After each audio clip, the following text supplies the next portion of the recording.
രാഹുൽ മാങ്കൂട്ടത്തിനെതിരെ മൂന്നാമത്തെ പീഡനക്കേസ് വന്നു കഴിഞ്ഞപ്പോൾ ആളുകളൊക്കെ പറഞ്ഞു രാഹുൽ മാങ്കൂട്ടത്തിനെതിരെ ഈ CPM നടത്തുന്ന ഗൂഢാലോചനയാണ്.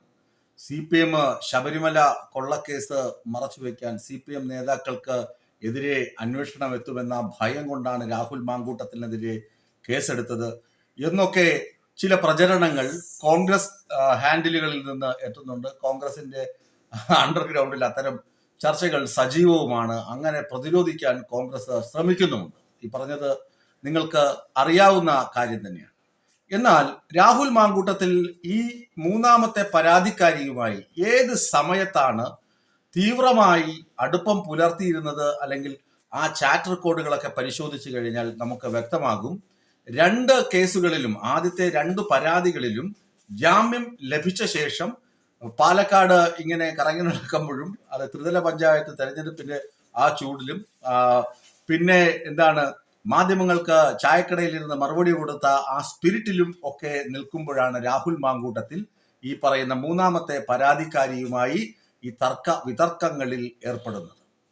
അതിനു മുമ്പ് ഈ രണ്ട് യുവതികളുമായി ബന്ധം ഉണ്ടായിരുന്നപ്പോൾ ആ സമയത്ത് തന്നെയാണ് ഈ യുവതിയുമായും ബന്ധം പുലർത്തിയിരുന്നത് എന്നത് മറ്റൊരു കാര്യം. അതുകൊണ്ടാണല്ലോ രാഹുൽ മാങ്കൂട്ടത്തിലിനെ നമ്മളൊക്കെ സൈക്കോ റേപ്പിസ്റ്റ് എന്നൊക്കെ വിളിക്കുന്നത്. സ്ത്രീകളൊക്കെ പറയുന്നത് ഇയാൾ അങ്ങനെ ഒരു ബലാത്സംഗ വീരനാണ് എന്ന് പറയുന്ന തരത്തിലോട്ട് രാഹുൽ മാങ്കൂട്ടത്തിൽ പോയി. അത് രാഹുൽ മാങ്കൂട്ടത്തിന്റെ കേസും വഴക്കുമൊക്കെ അന്വേഷിക്കുന്ന പോലീസുകാർ അക്കാര്യമൊക്കെ പരിശോധിച്ചു കൊടുക്കും. ഇനി ഈ പരാതിക്കാരിയെ കുത്തിപ്പൊക്കി പരാതി കൊടുക്കണം, നിങ്ങൾ രാഹുൽ മാങ്കൂട്ടത്തിനെ കുരുക്കണം എന്ന് പറഞ്ഞത്, അല്ലെങ്കിൽ എന്ന് ഒരു പിന്തുണ ഉണ്ടാകുമല്ലോ, ആ പിന്തുണ CPMന്റെ ഭാഗത്ത് നിന്നല്ല ഉണ്ടായത് എന്നതാണ് ഇപ്പോൾ പുറത്തു വരുന്ന വർത്തമാനങ്ങൾ. CPMന്റെ അല്ല, മറിച്ച് കോൺഗ്രസ് ക്യാമ്പുകളിൽ നിന്നാണ് ഈ യുവതിക്കും പിൻബലം കൊടുക്കുന്നത്, പിന്തുണ കൊടുത്തത്. നിങ്ങൾ മുഖ്യമന്ത്രിക്ക് പരാതി കൊടുത്തു കഴിഞ്ഞാൽ നിങ്ങളുടെ പരാതിയിൽ തീർപ്പുണ്ടാകും, നിങ്ങൾ രാഹുൽ മാങ്കൂട്ടത്തിനെ എന്തിനു ഭയക്കണം എന്ന തരത്തിലുള്ള പിന്തുണ ലഭിച്ചത് കോൺഗ്രസ് ക്യാമ്പിൽ നിന്ന് തന്നെയാണെന്ന് അറിയുമ്പോൾ രാഹുൽ മാങ്കൂട്ടത്തിനെ മാത്രമല്ല, കോൺഗ്രസ് ക്യാമ്പിൽ രാഹുൽ മാങ്കൂട്ടത്തിന്റെ അറസ്റ്റും അനുബന്ധ വിവാദങ്ങളും ഒക്കെ ഉണ്ടായി വരുമ്പോൾ ഒരു വ്യക്തിയെങ്കിലും ചില സമയത്തേക്കെങ്കിലും, ചില ദിവസങ്ങൾക്കെങ്കിലും വാർത്തകളിൽ നിന്ന് മാറി നിൽക്കും. അത് ആരാണെന്ന് ഇനി ഞാൻ വ്യക്തമായി പറയണോ? മണപ്പാട് ഫൗണ്ടേഷൻ, പുനർജനി ഫ്ലാറ്റ് വിവാദം, ഇതൊക്കെ കത്തി നിൽക്കുന്ന സമയത്ത് ഇപ്പോഴെന്താണ് ദേശാഭിമാനിയിൽ പോലും പുനർജനി സംബന്ധിച്ച് വാർത്ത വരാത്ത ഒരു സ്ഥിതിയായി. ആലോചിച്ച് നോക്കുക. അപ്പോ ആ വാർത്ത മുക്കാൻ വേണ്ടി എന്തുപോലെ ശബരിമലയിൽ CPMന് ഭയമൊന്നുമില്ല. കൃത്യം അന്വേഷണം നടന്നു, ആളുകളെയൊക്കെ പിടിച്ചു, തന്ത്രി ഉൾപ്പെടെ പിടിച്ച് അന്വേഷണ സംഘം അകത്താക്കിയിട്ടുണ്ട്.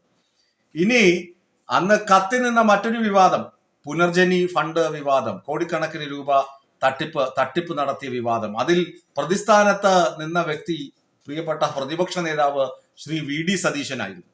അപ്പൊ VD സതീശൻ വാർത്തകളിൽ നിരന്തരം ആക്രമിക്കപ്പെട്ടുകൊണ്ടിരുന്നപ്പോൾ, VD സതീശനെതിരെ വിജിലൻസ് ശുപാർശ വന്നപ്പോൾ, VD സതീശനെതിരെ CBI എൻക്വയറി വരും എന്ന തരത്തിലുള്ള വാർത്തകൾ ചില മാധ്യമങ്ങൾ ഒഴികെ മറ്റെല്ലാ പത്രമാധ്യമങ്ങളും ആ വാർത്തകൾ കൈകാര്യം ചെയ്തിരുന്നപ്പോൾ ആ വാർത്തകൾ പൊടുന്നനെ നിന്നു. പകരം ആ വാർത്താ സോഴ്സുകളും, അല്ലെങ്കിൽ ആ വാർത്തയ്ക്ക് പിന്നാലെ നടന്ന പത്രപ്രവർത്തകരും ഒക്കെ നേരെ രാഹുൽ മാങ്കൂട്ടത്തിൽ സ്റ്റിക്ക് ഓൺ ചെയ്തു. അപ്പോ രാഹുൽ മാങ്കൂട്ടത്തിനെതിരെ ഈ മൂന്നാമത്തെ യുവതിയെ കൊണ്ട് പരാതി കൊടുപ്പിച്ചത് കോൺഗ്രസ്സുകാർ തന്നെ. അത് പ്രതിപക്ഷ നേതാവിനെ രക്ഷിക്കാൻ വേണ്ടിയാണ് എന്ന വാദമാണ് മുറുകുന്നത്. അല്ലെങ്കിൽ ഇവർ മുഖ്യമന്ത്രിക്ക് പരാതി കൊടുത്തു, ഓൺലൈനിൽ പരാതി കൊടുത്തു എന്നൊക്കെ പറഞ്ഞ് ഇരിക്കുകയായിരുന്നു. രണ്ടാമത് അവരെ കൊണ്ട് ഒരു ഉന്നത പോലീസ് ഉദ്യോഗസ്ഥയെ വിളിച്ച് എന്തായി, എനിക്ക് നീതി ലഭിക്കുമോ എന്ന് ചോദിപ്പിക്കുന്ന തരത്തിലേക്ക് കാര്യങ്ങൾ എത്തിച്ചു എന്നുണ്ടെങ്കിൽ അത് CPM അല്ല, CPMന്റെ അനുയായികളോ അല്ലെങ്കിൽ CPMന് രക്ഷപ്പെടാനോ വാർത്തകളിൽ നിന്ന് മറഞ്ഞിരിക്കാനോ അല്ല, പകരം പുനർജനി വാർത്തകൾ, പുനർജനി മണപ്പാട് ഫൗണ്ടേഷൻ വാർത്തകൾ മാധ്യമങ്ങളിൽ നിന്ന് അകന്നു നിൽക്കണം. എങ്കിൽ മാത്രമേ UDF പടച്ചുണ്ടാക്കി കൊണ്ടുവരുന്ന തെരഞ്ഞെടുപ്പ് തന്ത്രങ്ങൾ വിജയിക്കുകയുള്ളൂ എന്ന സത്യം തിരിച്ചറിഞ്ഞിട്ട്, അല്ലെങ്കിൽ എന്ന യാഥാർത്ഥ്യം തിരിച്ചറിഞ്ഞിട്ട് ചില കോൺഗ്രസ്സുകാർ തന്നെയാണ് ഈ മൂന്നാമത്തെ പരാതി രാഹുലിനെ കുരുക്കാൻ വേണ്ടി കുത്തിപ്പൊക്കി കൊണ്ടുവന്നത് എന്നതാണ് യാഥാർത്ഥ്യം. അതാണ് ഇപ്പോൾ അണിയറയിൽ ഉയർന്നു കേൾക്കുന്ന കഥ.